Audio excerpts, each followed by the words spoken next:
नमस्कार। एक बार फिर से आप सभी का बहुत बहुत स्वागत है परीक्षा वर्ल्ड के इस यूट्यूब चैनल में। दोस्तों, आज से हम एक नई सीरीज स्टार्ट करने जा रहे हैं जीव विज्ञान की। इस सीरीज के माध्यम से हम टॉपिक वाइज यानी कि जो जो इम्पॉर्टेंट टॉपिक बन सकते हैं जीव विज्ञान के, उनको हम टॉपिक वाइज कवर करेंगे।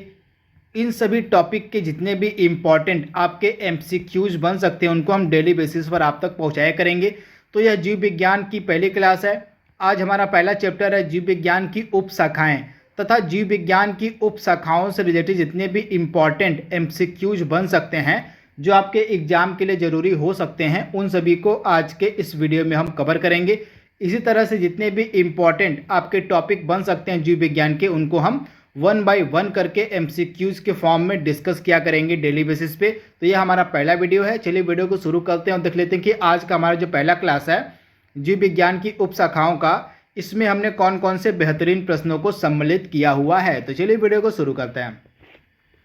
पहला प्रश्न आपकी स्क्रीन पर है, काफ़ी इंपॉर्टेंट प्रश्न है। और जंतु विज्ञान यानी कि जूलॉजी के अंतर्गत किसका अध्ययन किया जाता है, आपको बताना है। तो पहले प्रश्न का राइट आंसर हमारा क्या हो जाएगा, जीवित व मृत जानवरों दोनों का, यानी कि ऑप्शन आपका जो सी है यहाँ पे बिल्कुल सही हो जाएगा। जूलॉजी यानी कि जंतु विज्ञान के अंतर्गत जीवित व मृत जानवरों दोनों का अध्ययन किया जाता है। तो आप इसे ध्यान दीजिएगा, ऑप्शन आपका सी यहाँ पे बिल्कुल सही है। अगला प्रश्न यहाँ पे हमारा है, इसको आपको सही सुमेलित करना है। एक तरफ आपको सूची दी गई है 1 और सूची 2, इनको आपको सही सुमेलित करना है। तो आइए इसको सुमेलित कर लेते हैं। तो पक्षी का आपका क्या हो जाएगा, ऑर्निथोलॉजी। ऑर्निथोलॉजी के अंतर्गत क्या किया जाता है, तो आपका जो ऑर्निथोलॉजी होता है इसके अंतर्गत हम अध्ययन करते हैं और बर्ड्स का। तो आप इसे ध्यान दीजिएगा। तो आपका ए का क्या हो जाएगा, ए का आपका हो जाएगा 3 हो जाएगा। इसके बाद वंशागति का अध्ययन हम किसके अंतर्गत करते हैं, तो जेनेटिक्स के अंतर्गत, यानी कि आपका बी का क्या हो जाएगा, वंशागति का आपका हो जाएगा जेनेटिक्स, यानी कि 4 हो जाएगा। इसके बाद पर्यावरण का अध्ययन हम किसके अंतर्गत करते हैं, तो इकोलॉजी के अंतर्गत, तो यानी कि आपका सी का हो जाएगा 2 हो जाएगा। इसके बाद जीवाश्म का आपका हो जाएगा पैलियो बायोलॉजी। तो इस प्रकार से आपके चारों सुमेलित हो गए हैं। इनको आप एक बार देख लीजिएगा। 4 का हो जाएगा 1, यानी कि पक्षी का अध्ययन ऑर्निथोलॉजी, वंशागति का जेनेटिक्स, पर्यावरण का आपका क्या हो जाएगा, और पर्यावरण का आपका क्या हो जाएगा, इकोलॉजी हो जाएगा, और आपका जो हो जाएगा जीवाश्म का पैलियो बायोलॉजी। तो इस प्रकार से आपका सुमेलित हो गया है 3 4 2 1। तो इसको आप देख लीजिएगा। अगला प्रश्न यहाँ पे हमारा है, फूलों के अध्ययन को हम क्या कहते हैं। काफी इंपॉर्टेंट प्रश्न है।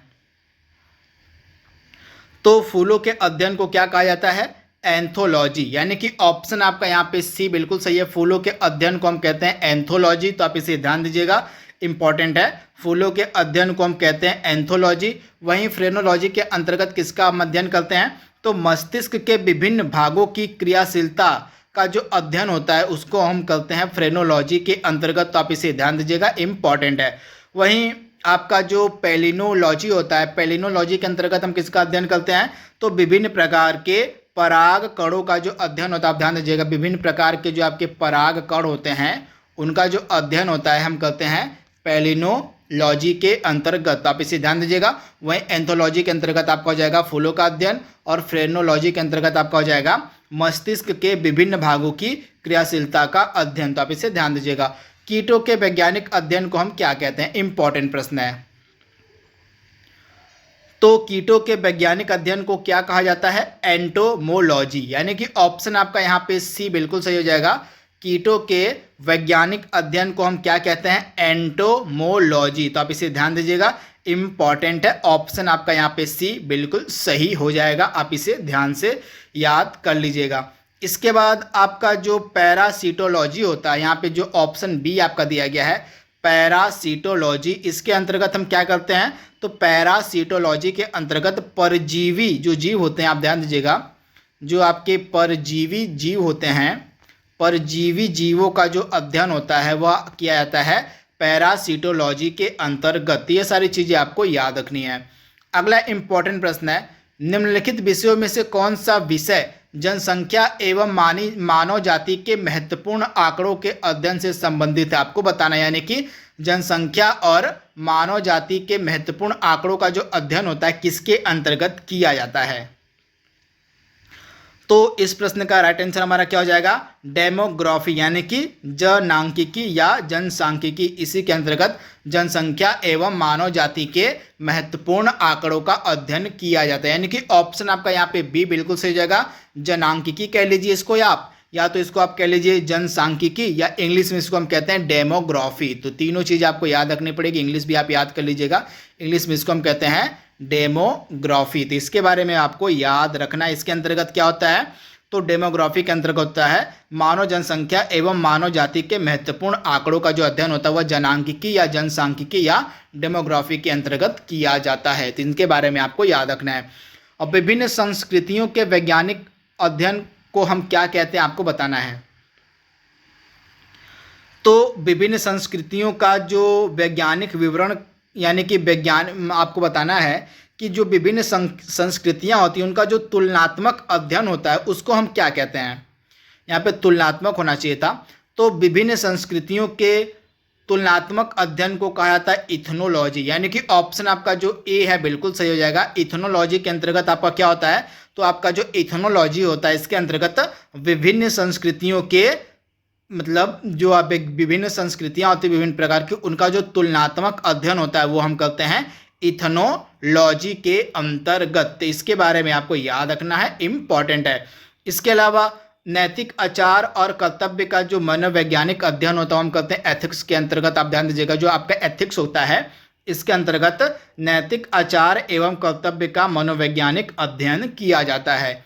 अगला इंपॉर्टेंट प्रश्न आपकी स्क्रीन पर है, जैविक जगत में होने वाले कार्य, गुण व पद्धति के अध्ययन के इस ज्ञान को मशीनी जगत में उपयोग को हम क्या कहते हैं आपको बताना है। तो सिंपल सा इसमें पूछा क्या जा रहा है प्रश्न में पूछा जा रहा है कि जैविक जगत में होने वाले कार्य, गुण एवं पद्धति के अध्ययन को क्या कहा जाता है। तो जैविक जगत में होने वाले कार्य, गुण एवं पद्धति के अध्ययन को हम कहते हैं बायोनिक्स, यानी कि ऑप्शन आपका ए बिल्कुल सही है। इसको हम क्या कहते हैं? तो इसको हम बायोनिक्स के अंतर्गत जानते हैं। तो आप इसे ध्यान दीजिएगा, इंपॉर्टेंट है। इसके बाद अगला प्रश्न यहाँ पे हमारा है, रेशम कीट पालन को क्या कहा जाता है? इंपॉर्टेंट प्रश्न है। तो रेशम कीट पालन को हम क्या कहते हैं? तो इस प्रश्न का राइट आंसर हमारा क्या हो जाएगा? सेरीकल्चर। सेरीकल्चर के अंतर्गत क्या किया जाता है? रेशम कीटों का पालन किया जाता है, यानी कि ऑप्शन आपका बी यहाँ पे बिल्कुल सही है। जो आपका सेरीकल्चर होता है इसके अंतर्गत हम रेशम कीट पालन करते हैं। तो आप इसे ध्यान दीजिएगा। इसके अलावा एपीकल्चर का संबंध आपका शहद उत्पादन से है, इसे भी आप ध्यान दीजिएगा। वहीं हॉर्टिकल्चर का आपका संबंध होता है पुष्प एवं फल देने वाले पौधों के अध्ययन से, तो अब इसे भी आप याद रखिएगा। तथा फ्लोरिकल्चर का आपका संबंध किससे होता है? तो सजावट के लिए काम आने वाले पुष्पों का जो अध्ययन होता है उसको हम कहते हैं फ्लोरिकल्चर के अंतर्गत। आगे इनके बारे में हम डिस्कस भी करेंगे। अगला प्रश्न यहाँ पे हमारा है, और मधुमक्खी का उपयोग किया जाता है किस कल्चर में, यानी कि किसके अंतर्गत आपका मधुमक्खी का उपयोग किया जाता है। तो आपका जो एपी कल्चर होता है, एपी कल्चर में हम मधुमक्खी का उपयोग करते हैं, यानी कि ऑप्शन आपका जो बी है यहाँ पे बिल्कुल सही हो जाएगा। एपी कल्चर के अंतर्गत आपका मधुमक्खी का प्रयोग किया जाता है, यानी कि ऑप्शन जो आपका यहाँ पे बी है 100% सही है, एपी कल्चर। इसको आपको बताना है कि इसमें से कौन सा सुमेलित नहीं है। आपके पास 4 ऑप्शंस दिए गए हैं, एक तरफ खेती दी गई है और उन खेती का जो नामकरण है वह दिया गया है। आपको बताना है इसमें से कौन सा सुमेलित नहीं है। तो आइए इसको सॉल्व कर लेते हैं। तो फूलों की खेती को हम करते हैं फ्लोरिकल्चर, आपका बिल्कुल सही दिया गया है पहला। फसलों की खेती को हम करते हैं एग्रोनॉमी, बिल्कुल सही दिया गया है। सब्जियों की खेती को हम कहते हैं हॉर्टिकल्चर, आपका बिल्कुल सही दिया गया है। लेकिन फलों की खेती को हम यहाँ पे पोमोलॉजी नहीं कहते हैं, तो आपका जो चौथा ऑप्शन दिया गया है वह यहाँ पे गलत दिया गया है। फलों की खेती को हम यहाँ पे जो है पोमोलॉजी के नाम से नहीं जानते हैं। आप कमेंट बॉक्स में बताइएगा कि आपका जो फलों की खेती होती है वह किसके अंतर्गत की जाती है, आपको कमेंट बॉक्स में बताना है।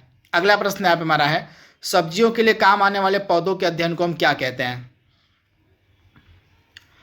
तो सब्जी के लिए काम आने वाले पौधे के अध्ययन को हम क्या कहते हैं? तो ओलेरी कल्चर, यानी कि ऑप्शन आपका यहाँ पे सी बिल्कुल सही हो जाएगा। ओलेरी कल्चर के अंतर्गत क्या आता है? तो सब्जी के लिए काम आने वाला जो पौधा होता है उसका जो अध्ययन होता है हम कहते हैं ओलेरी कल्चर के अंतर्गत, यानी कि ऑप्शन आपका यहाँ पे जो है सी 100% सही हो जाएगा, ओलेरी कल्चर। इसमें यहाँ से आपको बताना है कि कौन सा सुमेलित नहीं है। तो आइए इसको देख लेते हैं। एपीकल्चर के अंतर्गत शहद की मक्खी से संबंधित आपका है एपीकल्चर, यानी कि शहद उत्पादन से संबंधित आपका होता है एपीकल्चर, बिल्कुल सही दिया गया यहाँ पे। सेरिकल्चर आपका सिल्क वर्म से संबंधित होता है, यानी कि रेशम कीड़ों से संबंधित होता है, तो दूसरा भी आपका सही दिया गया है। पीसी कल्चर आपका लाख के कीड़े से संबंधित नहीं होता है, किससे संबंधित होता है? आपका जो पीसी कल्चर होता है यह मत्स्य उत्पादन से संबंधित होता है, आप ध्यान दीजिएगा, मछली पालन से संबंधित होता है आपका पीसी कल्चर, न कि लाख के कीड़े से। तो ऑप्शन सी आपका यहाँ पे सुमेलित नहीं था, यहाँ पे आपका राइट आंसर हो जाता है यहाँ पे मछली पालन से आपका संबंधित है पीसी कल्चर। वहीं आपका जो चौथा दिया गया हॉर्टिकल्चर या फूलों से संबंधित है। तो इस प्रकार से आपके चारों सुमेलित हो गए, इनको एक बार देख लीजिएगा। अगला प्रश्न यहाँ पे हमारा है और इसमें से आपको बताना है कि कौन सा सुमेलित है। इससे पहले हमने देखा था कौन सा सुमेलित नहीं है, अब हम देखेंगे इन चार ऑप्शनों में से कौन सा सुमेलित है उसको। तो आइए देख लेते हैं। लेक्सिकोग्राफी के अंतर्गत हम क्या करते हैं? तो लेक्सिकोग्राफी के अंतर्गत होता है शब्दकोश का संकलन या संयोजन। तो आपका पहला बिल्कुल सही दिया गया, पहला ही आपका सुमेलित हो गया है। तो इस प्रकार से आपके तीनों सुमेलित नहीं है, तो इनको आप काट दीजिए, इनको ज़्यादा पढ़ने की जरूरत नहीं है, बस हम राइट आंसर की तरफ बढ़ते हैं। तो पहला आपका यहाँ पे सुमेलित दिया गया था। वहीं दूसरा जो आपका दिया गया फिलोलॉजी, फिलोलॉजी के अंतर्गत यहाँ पे डाक टिकट का संग्रह नहीं होगा, यहाँ पे होना चाहिए था आपका फिलोलॉजी के अंतर्गत भाषा की संरचना एवं विकास एवं इतिहास का जो अध्ययन होता है वो हम करते हैं फिलोलॉजी के अंतर्गत। वहीं एंटमोलॉजी के अंतर्गत यहाँ पे गलत दिया गया, आपका हो जाएगा एंटमोलॉजी के अंतर्गत कीटों का जो अध्ययन होता है, आप ध्यान दीजिएगा, कीटों का जो अध्ययन होता है, कीटों का जो आपका अध्ययन होता है उसको हम किसके अंतर्गत करते हैं? तो एंटमोलॉजी के अंतर्गत करते हैं। वहीं आइकोनोग्राफी के अंतर्गत क्या होता है आपका? तो आइकोनोग्राफी के अंतर्गत होता है आपका चित्रकला का अध्ययन। तो इस प्रकार से आपके लास्ट के जो तीनों थे वो गलत दिए गए थे। आइकोनोलॉजी आपका हो जाएगा चित्रकला का अध्ययन, एंटोमोलॉजी आपका हो जाएगा कीटों का अध्ययन, और फिलोलॉजी आपका हो जाएगा भाषा की संरचना एवं विकास एवं इतिहास का अध्ययन। इसके अलावा लेक्सिकोग्राफी आपका सही दिया गया था शब्दकोश का संकलन या संयोजन। तो इस प्रकार से हमने चारों को सुमेलित कर लिया है, इसको आप देख लीजिएगा। दोस्तों यह जो टॉपिक है आपका जीव विज्ञान की उपशाखाओं का काफी इंपॉर्टेंट टॉपिक है। इस टॉपिक से प्रतिवर्ष 1 से 2 प्रश्न सभी प्रकार की परीक्षाओं में देखने को मिलते हैं। तो इस टॉपिक को आप बिल्कुल ध्यान से एक बार पढ़ लीजिएगा। जितने मैं इंपॉर्टेंट एमसीक्यूज आपको करा रहा हूं इनको तो कम से कम आप एक बार जरूर देख लीजिएगा, आपके एग्जाम के लिए फायदेमंद होने वाले हैं। कीट संवर्धन हम किसे कहते हैं आपसे पूछा जा रहा है।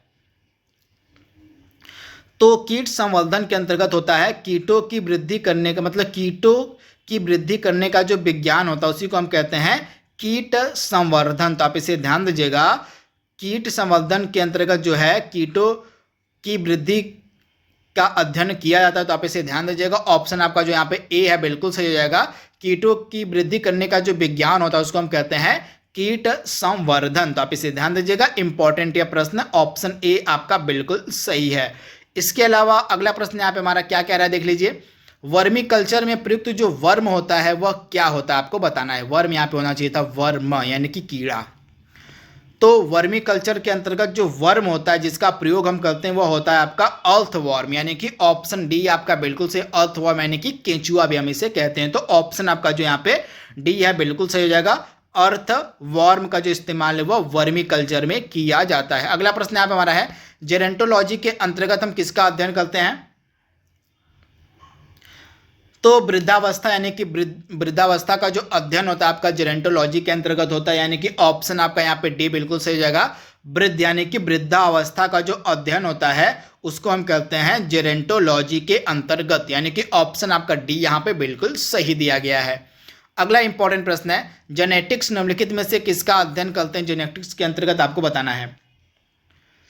तो जेनेटिक्स के अंतर्गत आपका किसका अध्ययन होता है, अनुवांशिकता और विचरण का, यानी कि ऑप्शन आपका डी यहाँ पे बिल्कुल सही है। अनुवांशिकता और विचरण का जो अध्ययन है आपका जेनेटिक्स के अंतर्गत किया जाता है, यानी कि ऑप्शन आपका डी 100% सही है।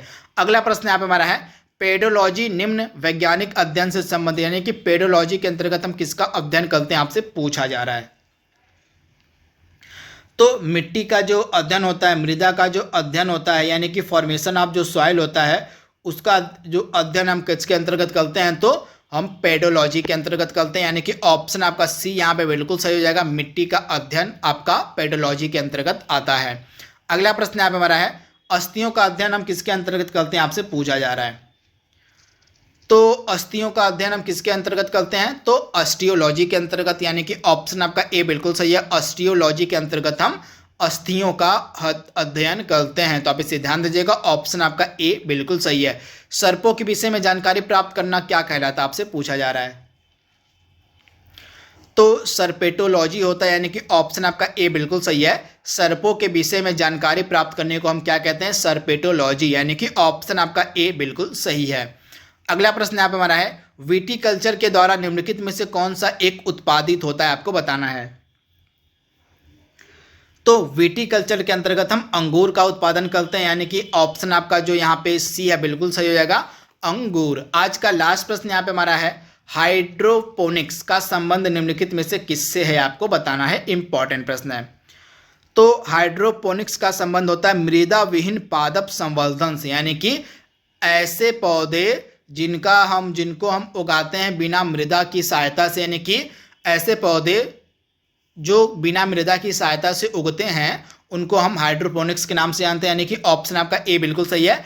मृदा विहीन पादप संवर्धन जो होता है उनको हम कहते हैं हाइड्रोपोनिक्स, तो आप इसे ध्यान दीजिएगा, इंपॉर्टेंट है। यह एक ऐसी प्रक्रिया होती है हाइड्रोपोनिक्स, आप ध्यान दीजिएगा, जो आपका हाइड्रोपोनिक्स होता है यह एक ऐसी प्रक्रिया होती है जिसमें खनिज पोषक तत्वों के विलयन के प्रयोग के द्वारा जो होता है जल में पौधों को उगाया जाता है, यानी कि जल में जो है प्रॉपर तरीके से जो खनिज पोषक तत्व होते हैं उनको मिलाकर जो पौधे होते हैं उनको जल में बिना मिट्टी की सहायता से ही उगाया जाता है, तो इसी को हम कहते हैं हाइड्रोपोनिक्स। तो दोस्तों आज का हमारा यह पहला क्लास था जीव विज्ञान की उपशाखाओं का आपको यह क्लास कैसी लगी आप हमें कमेंट बॉक्स में बताइएगा। इसका सेकेंड पार्ट जल्दी हम अपलोड करेंगे। इसका जो क्लास 2 होगा किससे संबंधित होगा? आपका क्लास 2 आपकी संबंधित होगी जैव विकास से, यानी कि जैव विकास से संबंधित जितने भी इंपॉर्टेंट MCQs आपके बन सकते हैं उनको हम अगले क्लास में डिस्कस करेंगे। तो आज के लिए बस इतना ही। Thank you, thanks for watching, thank you.